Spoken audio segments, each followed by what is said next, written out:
का next question है आपका कि बौद्ध धर्म में जो मूर्तियाँ या जो चित्र वगैरह मिले हैं, जो प्रतीक मिले हैं, उनके बारे में हम कैसे पता चलता है वो किस चीज़ के प्रतीक है, इस बारे में इतिहासकार या पुरातत्ववेत्ता कैसे पता करते हैं। तो सबसे पहले वेदिकाओं पर आते हैं। वेदिकाओं में बेसिकली सांची और भरहूत में जो स्तूप मिले हैं, उनके अलावा हम जितने भी स्तूपों की बात करें, सब पर सुंदर जो नक्काशी है, डिजाइन है, वो देखने को मिलती है। और अगर मैं तोरण द्वार की बात करूँ, जो एक स्तूप के चारों डायरेक्शन में होते थे, उन पर भी जो है सुंदर सुंदर चित्र जो है एक तरीके से उत्कीर्ण किए गए हैं। ठीक है। अगर इतिहास का पुरातत्ववेदाओं की बात करते हो तो ये लोग जो है जातक कहानियाँ, त्रिपिटक, जैन, बौद्ध साहित्य, इनके आधार पे जो है इस एक तरीके से इतिहास की खोज करते हैं पुरातत्ववेदा इतिहासकार, क्योंकि इनको पता है कि एक तरीके से ये जो स्तूप वगैरह पे जो कलाकृतियाँ है वो किसी न किसी धार्मिक ग्रंथ में हमें कहीं ना कहीं जो है लिखित रूप में जो है मिल ही जाएंगी। इसीलिए क्या करते हैं कि बेसिकली जितनी भी इनको जो है कलाकृतियाँ देखने को मिलती है, चाहे वो स्त्री, पेड़, जानवर की चित्र कुछ भी हो जाए, उसको जो है वो कहानियों से जोड़ने की कोशिश करते हैं। ग्रंथों में जो कहानियाँ इन्हें मिली है उससे जोड़ने की कोशिश करते हैं। मूर्तिकला की व्याख्या जो है एक तरीके से वो लिखित जो साक्ष्य हैं, जो ग्रंथ है, उससे जो है एक तरीके से खोजने की कोशिश करते हैं। कहा जाता है कि पहले घुमक्कड़ कथावाचक होते थे। घुमक्कड़ मतलब जो घूम घूम कर कहानियाँ सुनाते थे, कथावाचक। तो ये क्या करते थे कि कहानियाँ तो सुनाते थे, साथ के साथ उस कहानियों के प्रूफ के रूप में कपड़ों पर या कागज़ पर बने चित्र भी दिखाया करते थे लोगों पर। ये भी ठीक उसी प्रकार का होता है, जैसे कि स्तूपों पर चित्र अंकित किया गया है और कहानियाँ जो है वो ग्रंथों में लिखी गई है। ठीक है। तो पुरातत्वविद उसे खोजते हैं। अगर मैं बात करूं कि इनके कुछ प्रतीकों के एग्जाम्पल देखने के, तो यहाँ पे हम देखते हैं कि एक प्रतीक जो ग्रामीण दृश्य है, ये सांची के उत्तरी तोरण द्वार पे जो है हमें मिलता है, जिसमें फूस की झोपड़ी है और पेड़ के आसपास जो ग्रामीण दृश्य देखने को मिलता है। तो इतिहासकार क्या समझते हैं कि उन्हें ऐसा लगता है कि वेशांतर जातक से लिया गया है, जहाँ पे एक दानी राजकुमार मतलब गौतम बुद्ध से है, कि वो जो है अपना सब कुछ एक ब्राह्मण को दान कर देते हैं, खुद संन्यास ले लेते हैं, परिवार को छोड़कर चले जाते हैं बेसिकली। नेक्स्ट चलते हैं कि बौद्धि की पूजा। अगर आप बौद्धि वृक्ष के बारे में जानते हैं तो आपको ये पता होगा कि एक बेसिकली चित्र है जहाँ पे बौद्धि वृक्ष के आसपास लोग बैठ के ज्ञान प्राप्त कर रहे हैं। और ये भी बहुत बड़ी मान्यता रही है कि गौतम बुद्ध को जो है ज्ञान की प्राप्ति जो है वो बौद्धि नाम के वृक्ष के नीचे ही हुई थी। तो ये एक प्रतीक के रूप में लिया गया है। नेक्स्ट चलते हैं स्तूप पर। यह स्तूपों की पूजा की जाती है। भारत में बहुत से लोगों ने बौद्ध धर्म को अपना लिया था, और कहा जाता है कि बौद्ध धर्म की जो दशा स्तूप जो है एक तरीके से किस चीज़ के प्रतीक है, ये जो गौतम बुद्ध ने जो है महापरिनिब्बाण अर्थात मोक्ष की प्राप्ति की थी, उसके प्रतीक है। इसके साथ हम चलते हैं चक्र पर। चक्र भी जो है प्रतीक के रूप में इस्तेमाल किया जाता है। बेसिकली सारनाथ में गौतम बुद्ध ने जो पहला उपदेश दिया था उसके रूप में देखा जाता है। पुरातत्ववेत्ता प्रतीकों के माध्यम से इतिहास को स्पष्ट करते हैं। इसके साथ नेक्स्ट क्वेश्चन पे आते हैं हम कि बौद्ध धर्म की शिक्षा और सिद्धांतों का वर्णन करना। बेसिकली क्या शिक्षाएं हैं, तो गौतम बुद्ध की जितनी भी शिक्षाएं हैं वो हमें सुत्त पिटक नाम के ग्रंथ में मिलती हैं। और इससे मनुष्य जीवन को एक तरीके से बुद्ध जो है एक मनुष्य जीवन को कैसे समझते थे, कैसा उन्हें ऐसा लगता है कि व्यक्तिगत एक तरीके से बुद्ध को लगता था कि जो निब्बान या फिर जो मोक्ष प्राप्ति है या फिर जो ज्ञान की प्राप्ति है वो कैसे किया जा सकता है, सारा हमें इससे पता चलता है। धीरे धीरे लोग एक तरीके से गौतम बुद्ध को जो है कहा जाता है स्टार्टिंग में वो मानव ही थे, लेकिन लोगों ने जो है इन चीज़ों को, उनकी मान्यताओं को, उनकी शिक्षाओं को इतना ज़्यादा बढ़ावा दिया कि वो उन्हें देवता की तरह मानने लगे। उनकी शिक्षाओं में सबसे पहली बात यह आती है कि उनका मानना था कि विश्व जो है अनित्य है।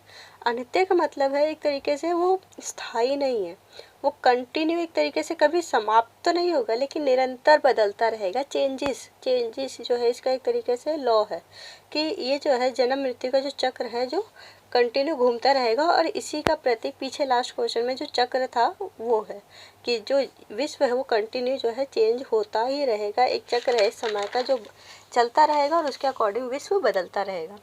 इसके साथ साथ कहते हैं कि विश्व आत्मा विहीन है। वह आत्मा विहीन का मतलब इसमें आत्मा ही नहीं है, क्योंकि एक तरीके से अगर किसी चीज़ में आत्मा होती है तो शाश्वत होती है, क्योंकि आत्मा को कभी ख़त्म नहीं किया जा सकता है, स्थायी होता है। अब विश्व जो है आत्मा विहीन, आत्मा ही नहीं है, तो वो एक दिन जो है एक तरीके से बदलाव आ सकता है उसमें। इसके साथ विश्व क्षणभंगुर, एक क्षण में ख़त्म होने वाला है। अब जब चीज़ क्षण में ख़त्म हो जाएगी तो मनुष्य जीवन जो है उसमें तो दुख होगा ही होगा, है ना। समाप्त होने का दुख तो होता ही होता है। अब ये भी कहा उन्होंने कि अगर मनुष्य चाहता है कि उसे उसके दुख से मुक्ति मिल जाए, चौथे पॉइंट में यही लिखा गया है कि अगर मनुष्य चाहता है कि उसे दुख से मुक्ति मिल जाए तो उसे सबसे पहले अपने सुखों को त्याग देना होगा। अब ये सिंपल सी बात है कि अगर मैं गौतम बुद्ध की बात करूँ तो ये तपस्या की बात नहीं करते हैं, कि वो एक तरीके से सन्यासी रहे जो मध्यम मार्ग की बात करते हैं ना, बहुत ज़्यादा एक तरीके से संसार में रहने की बात करते हैं, सांसारिक होने की बात करते हैं, विषयों में लिप्त जैसे लोभ हो गया, काम हो गया, माया, इन चीज़ों में लिप्त होने की बात नहीं करते हैं, और ना ही बहुत घोर तपस्या करने की बात करते हैं। ये एक बीच का रास्ता दोनों के बीच में ढूंढने की बात करते हैं कि मध्यम मार्ग को अपनाओ और अपने दुखों से जो है मुक्ति प्राप्त कर लो।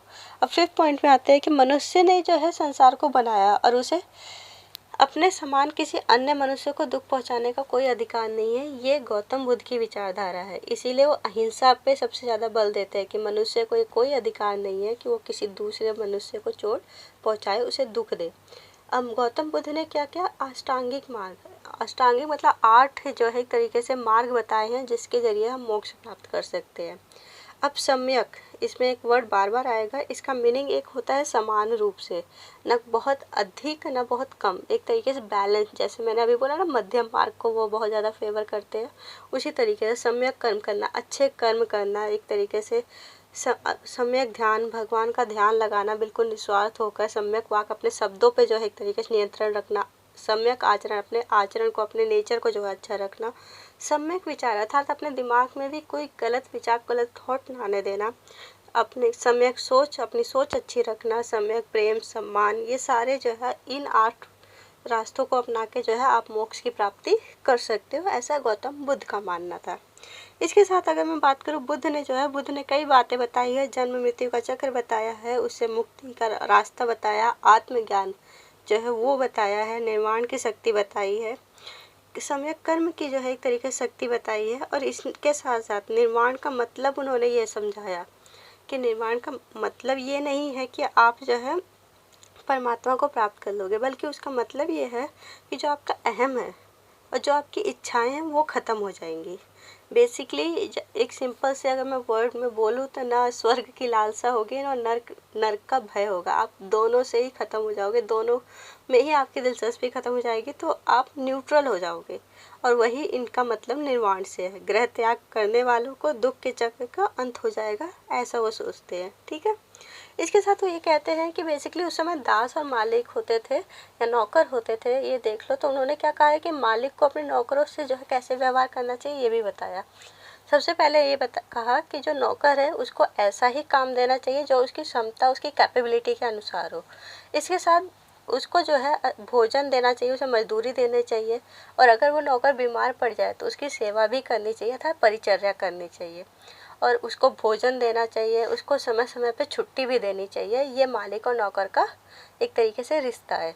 इसके साथ साथ ये कहा गया है कि वो लोग जो संसार को त्याग देते हैं, जो एक तरीके से ब्राह्मण होते हैं, संन्यास ले लेते हैं, उनके लिए भी कहा गया है कि ब्राह्मणों की देखभाल करनी चाहिए, कर्म वचन मन सबसे जो है उनके एक देखभाल में लगे रहना चाहिए, उनके स्वागत में हमेशा खड़े रहना चाहिए। ऐसा नहीं है कि वो आपके द्वार पे भिक्षा लेने आए और आप अपना गेट बंद कर लो। इसके साथ दिन प्रतिदिन की उनकी ज़रूरतों का ख्याल भी रखना चाहिए। इसके साथ नेक्स्ट क्वेश्चन पे चलते हैं। ये बेसिकली छोटे छोटे क्वेश्चन उसमें डिवाइड कर दिए गए हैं, तो मैं वैसे ही समझाती हूँ। सबसे पहले देखते हैं संघ क्या है। संघ बेसिकली वो स्थान होता था जहाँ गौतम बुद्ध के सिद्धांतों को जो मानने वाले, सिद्धांत अभी मैंने पीछे बताया, तो जो उनके सिद्धांत थे, जो उनके अनुयायी थे, बेसिकली आज की डेट में फॉलोवर्स कहा जाए तो, जो उनके सिद्धांतों को फॉलो करने वाले लोग थे, उसको एक तरीके से अपने जीवन में उतारने वाले लोग थे, उनको जो है जो संघ में स्थान दिया जाता था। संघ एक तरह की संस्था होती थी जहाँ पे भिक्षु, मतलब जो उनके सिद्धांतों को मानने वाली महिलाएं हैं उन्हें भिक्षुनी कहा जाता था, और जो पुरुष होते थे उन्हें भिक्षु कहा जाता था। और ये दोनों जिस जगह पे रहते थे उनके सिद्धांतों को स्वीकार करते थे, मानते थे, और एक तरीके से ज्ञान की प्राप्ति करते थे, उस जगह को संघ कहा जाता था। क्लियर। नेक्स्ट चलते हैं कि क्या केवल पुरुष ही संघ का हिस्सा थे। अब अगर मैं बात करूँ स्टार्टिंग के आरंभिक समाज से, यहाँ मतलब ये नहीं है कि बिल्कुल महाभारत वाली टाइमिंग आ जाए। आरंभिक समाज से यहाँ मतलब है जब एक तरीके से बौद्ध धर्म की शुरुआत हुई, तो उस समय जो है एक तरीके से गौतम बुद्ध जो है केवल पुरुषों को ही संघ का सदस्य बनने की जो है इजाज़त दी थी, लेकिन धीरे धीरे बाद में महिलाओं को भी इजाज़त मिल गई थी।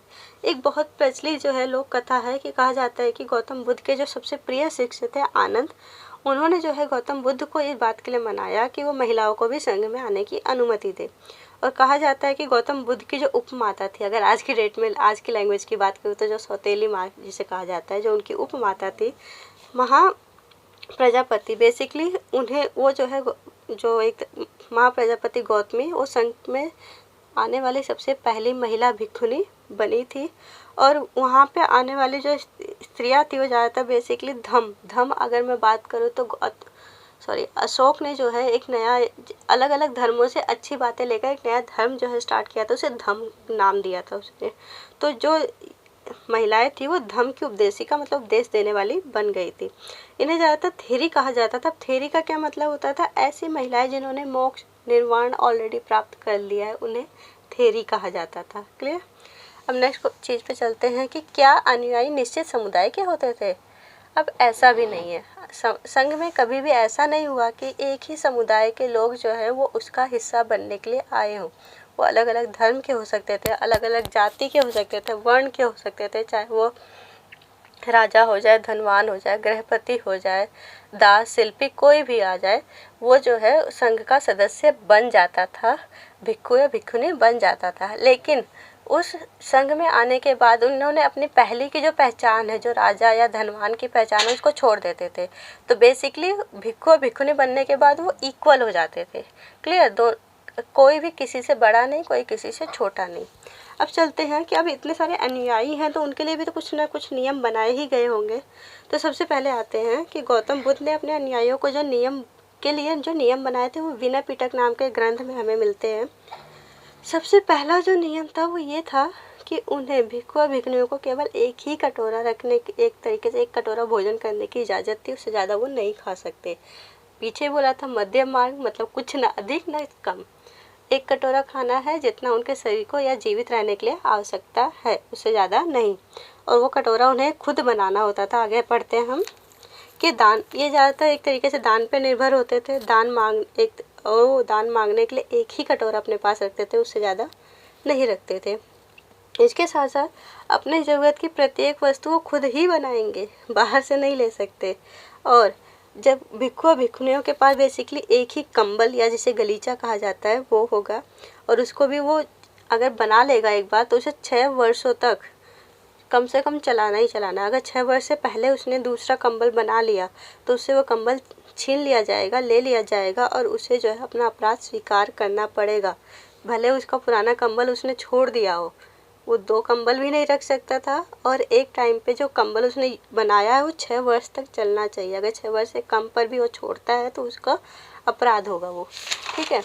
इसके साथ साथ नेक्स्ट पे आते हैं कि यदि कोई भिक्षु या भिक्षुनिया जो है किसी गृहस्थ के घर जाता है और उसने कोई पकाया हुआ भोजन है, अनाज है या टिकिया है, जो भी उसको है, वो हद से हद 2 या 3 कटोरे जो है स्वीकार कर सकता है। लेकिन 2 या 3 कटोरे स्वीकार करने का मतलब ये नहीं है कि उन्हें खा सकता है, वो उसका अपराध होगा अगर वो ऐसा करेगा। वो 2 या 3 कटोरे स्वीकार करके फिर अपने जो दूसरे भिक्षु या भिक्षुनी है उनके साथ उसे बांटेगा। ठीक है, यही उसका सम्यक आचरण है, क्योंकि वो खा तो सिर्फ एक ही कटोरा सकता है, उससे ज़्यादा नहीं खा सकता है वो। इसके साथ साथ ये भी नियम था कि जो भी भिक्षु और भिक्षुनी संघ में रहते हैं वो अगर उस संघ को छोड़कर जाएंगे तो जो उनका बिस्तर या तो खुद उठाएंगे या तो किसी से उठवा देंगे, जिसने बिछाया है उससे समेटने के लिए कहेंगे। और इसके साथ साथ जो उस संघ का एक हेड होगा उससे इजाज़त लेकर जाएंगे। ठीक है, अगर वो ऐसा नहीं करता है तो भी उसका अपराध होगा और उसे अपना अपराध स्वीकार करना पड़ेगा। अब चलते हैं कि संघ में लोग क्यों जाते थे। इसका सिंपल सा है कि संघ में लोग इसलिए जाते थे क्योंकि वो एक ऐसा टाइम था जब लोग जो है धार्मिक कुरीतियों से, एक तरीके से परंपराओं से बहुत ज़्यादा दुखी हो गए थे। तो उससे बचने के लिए लोग संघ में जा रहे थे, संघ का हिस्सा मतलब बौद्ध धर्म का हिस्सा बन रहे थे। चाहे वो सती प्रथा हो, जानवरों की बलि हो, इन सब से लोग ऊब गए थे और उन्हें एक ऑल्टरनेटिव चाहिए था और बौद्ध धर्म ने उन्हें वो चीज़ प्रोवाइड कराई। इसके साथ स्त्री और पुरुषों के अच्छे आचरण और मोक्ष की प्राप्ति के लिए लोग उसकी तरफ अट्रैक्ट हुए। अब नेक्स्ट क्वेश्चन पे आते हैं कि बौद्ध धर्म के प्रसार का जो मुख्य कारण था वो क्या था। सबसे पहला गौतम बुद्ध खुद थे, क्योंकि जब तक वो जीवित रहे उन्होंने खुद अलग अलग जगह जाके उपदेश दिए, अपने बौद्ध धर्म का प्रचार प्रसार किया। अब उनकी मृत्यु के बाद क्या हुआ कि संघ में जितने भी प्रॉब्लम्स होती थी वो एक मत होकर बातचीत के जरिए जो है एक व्यू से, एक पॉइंट से जो है एक तरीके से सॉर्ट आउट करते थे उससे। इसके साथ दूसरी चीज़ है कि जितनी भी धार्मिक कुरीतियाँ थी, लोगों का जो उसका पीछा छूटता था, लोगों का जो उससे भाग रहे थे, वो बौद्ध धर्म से ही एक तरीके से उससे बच पा रहे थे। इसके साथ बौद्ध शिक्षाओं को जन्म के आधार पर श्रेष्ठता नहीं थी, बल्कि उनका जो एक आचरण था, जो मूल्य थे, उसके आधार पर जो है एक श्रेष्ठता थी धर्म जो है, इसीलिए लोगों को आकर्षित किया। अगर मैं हिंदू धर्म की बात करूँ जो उसमें बहुत ज़्यादा प्रचलित था, तो उसमें धर्म के आधार पर श्रेष्ठता जो है नियुक्त की जा रही थी। ठीक है, धर्म के आधार पर आप शस्त्र धारण कर सकते हो या पूजा कर सकते हो, लेकिन गौतम बुद्ध का जो धर्म था, बौद्ध धर्म, उसमें ऐसा कुछ नहीं था। इसके साथ चलते हैं कि छोटे और कमज़ोर लोग, जैसे अभी मैंने पीछे नौकरों के साथ होने वाले बर्ताव के बारे में बताया, तो उनके साथ भी अच्छी तरीके से मित्रतापूर्ण व्यवहार किया जा रहा था यहाँ पे, इसलिए लोग इसकी तरफ गए। इसके साथ साथ सबसे बड़ा रीज़न था कि जो राजा थे उन्होंने खुद भी इस धर्म का प्रचार प्रसार किया। इसका सबसे बड़ा एग्जाम्पल अशोक रहा है, जिसके पुत्र पुत्री सेवक दास जो है उसको अलग अलग जगह डायरेक्शन में या विदेशों में भेजा बौद्ध धर्म का प्रचार करने के लिए। इसके साथ अभिलेख भी जो है उसने गौतम बुद्ध से जुड़ी हुई जो उपदेश थे, उनके जो उनकी बातें थी, उसे अभिलेखों में छपवाया, स्तूप बनवाए अशोक ने। और इसके साथ साथ धम्म नाम का एक धर्म चलाया, जिसमें अलग अलग धर्मों की अच्छी बातों को अडॉप्ट किया गया। क्लास अगर आपको पसंद आया हो तो आप अपने दोस्तों के साथ इसे ज़रूर शेयर करें।